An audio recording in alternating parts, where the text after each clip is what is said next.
स्पेनमध्ये सायंकाळी अचानक पडलेल्या अवकाळी पावसामुळे तसेच आलेल्या सोसाट्याच्या वाऱ्यांमुळे झाडे तसेच विद्युत पोल पडल्याची घटना घडल्याने विद्युत पुरवठा खंडित झालाय, तर पेनकर नागरिकांची एकच तारांबळ उडाली आहे।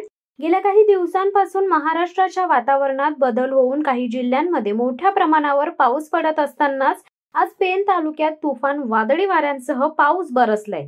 एकीकडे कारल्याच्या एकविरा आईची यात्रा सुरू झाली असून या यात्रेकरिता सकाळपासूनच पेन तालुक्यातून हजारो आगरी कोळी बांधवांची आईच्या दर्शनासाठी रीत, तर या यात्रेनंतर पेनच्या ग्रामीण भागातील यात्रांचा धमाका सुरू होणार असल्याने अनेक भाविक यात्रेच्या तयारी करता लागले आहेत।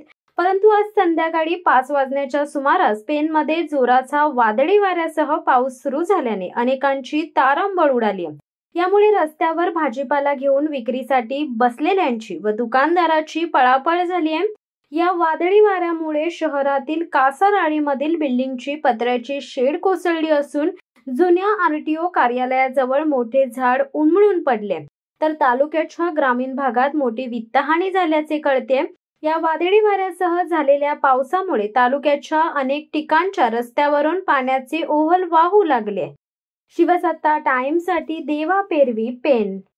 दे धडक बेधडक वृत्त देणाऱ्या आपल्या शिवसत्ता टाइम्स न्यूज चॅनलला लाल बटन दाबून सबस्क्राईब करा आणि बेल आयकॉनला क्लिक करायला विसरू नका।